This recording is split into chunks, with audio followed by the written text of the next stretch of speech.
Hi students, welcome to our channel MBBS and BDS counseling பத்தின ரெகுலரான அப்டேட்ஸ்க்காக நம்ம சேனலுக்கு மறக்காம சப்ஸ்கிரைப் பண்ணிருங்க. I am Mrs. Durga Vinod. So இன்னைக்கு நம்ம ஒரு இம்பார்ட்டன்ட்டான இன்ஃபர்மேஷன் பத்தி தான் தெரிஞ்சுக்க போறோம். That is reopening of medical colleges. So இப்போ நம்மளுக்கே தெரியும் இந்த COVID-19 பேண்டமிக்னால மெடிக்கல் காலேஜஸ் எல்லாமே கூட க்ளோஸ் பண்ணி தான் வச்சிருக்காங்கன்னு சொல்லி. ஸோ இந்த மாதிரி இருக்கும்போது இந்த லாஸ்ட் இயர் இப்போ படிச்சுட்டு இருக்க ஸ்டூடெண்ட்ஸ் அவங்களோட இன்டர்ன்ஷிப் இன்னும் கம்ப்ளீட் பண்ண முடியாத இருக்க சூழ்நிலையினால ஸோ நிறைய problems they are facing. So அது அவங்க இன்டர்ன்ஷிப் கம்ப்ளீட் பண்ண முடியல அப்படின்னா இப்போ நம்மளுக்கே தெரியும் பிஜியில் பார்த்தீங்கன்னா நெக்ஸ்ட் எக்ஸாம் அப்படின்ற இன்னொரு என்ட்ரன்ஸ் எக்ஸாம் வச்சிருக்காங்க. ஸோ அதை அவங்க ஃபினிஷ் பண்ணோம் அப்படின்னா அது அவங்களுக்கு அஃபெக்ட் ஆகும் இல்லையா. ஸோ இதை பேஸ் பண்ணி தான் இப்போ என்ன சொல்லியிருக்காங்க அப்படின்னா மெடிக்கல் காலேஜஸை கண்டிப்பாக ஆல்ரெடி என்ன கோர்சஸ் படிச்சுட்டு இருக்கவங்க எல்லாருமே second year third year fourth year படிச்சுட்டு இருக்கவங்க எல்லா ஸ்டூடெண்ட்ஸ்க்குமே கரண்ட் பேட்சுக்கு சொல்லலை ஆல்ரெடி படிச்சுட்டு இருக்க ஸ்டூடெண்ட்ஸ் எல்லாருக்குமே காலேஜஸை ரீஓப்பன் பண்ணணும். என்னிலிருந்து அப்படின்னு பார்த்தீங்கன்னா ஃப்ரம் டிசம்பர் 1 கண்டிப்பாக ரீஓப்பன் பண்ணணும். அதுக்கு உண்டான எல்லா கைட்லைன்ஸையும் ஃபாலோ பண்ணணும் அப்படின்னு சொல்லி என்எம்சி ரெக்கமெண்டேஷன் பண்ணியிருக்காங்க. ஸோ இதை பற்றின டீட்டெயில்ஸ் தான் பார்க்குறோம். ஸோ யூனியன் ஹெல்த் மினிஸ்ட்ரி என்ன சொல்றாங்க அப்படின்னு பார்த்தீங்கன்னா they ask the state government to initiate to reopen medical colleges from December 1. So union health ministry எல்லா ஸ்டேட் கவர்மெண்ட்ல இருக்கவங்களையும் மெடிக்கல் காலேஜஸை டிசம்பர் 1 ரீஓப்பன் பண்றதுக்கு இனிஷியேட் பண்ணுங்க, அதுக்கு உண்டான ஸ்டெப்ஸ் எடுங்க அப்படின்னு சொல்லியிருக்காங்க. அது மட்டும் இல்லாம என்எம்சியும் பாத்தீங்கன்னா they also recommending medical colleges to reopen from December 1.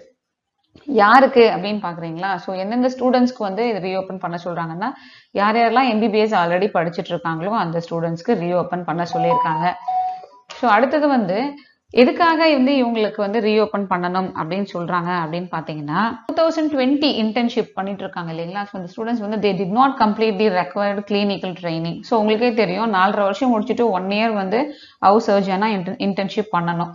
So அதை அவங்க கம்ப்ளீட் பண்ணாதான் அடுத்த எக்ஸாம் எழுத முடியும். ஸோ இப்போ இவங்களுக்கு அந்த மார்ச்ல க்ளோஸ் ஆனதுனால ஸோ அந்த 1 இயர்க்கு உண்டான கோர்ஸை நிறைய பேரால கம்ப்ளீட் பண்ண முடிஞ்சிருக்காது. ஸோ அந்த கம்ப்ளீட் ட்ரைனிங் இல்லாம 5.5 years எம்பிபிஎஸ் கோர்ஸை அவங்களால கம்ப்ளீட் பண்ண முடியாது. So they cannot attend the PG NEET exam. இப்போ அதுதான் நீட் எக்ஸாம் தான் இப்போ நெக்ஸ்ட் எக்ஸாம்னு சொல்லி ரீப்ளேஸ் ஆயிடுச்சு.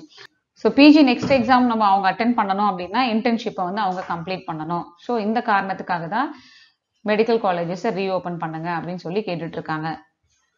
ஸோ இன்கேஸ் ரீஓப்பனிங் டிலே ஆகுது அப்படின்னா திரும்ப it can have a cascading effect in PG courses in super speciality courses.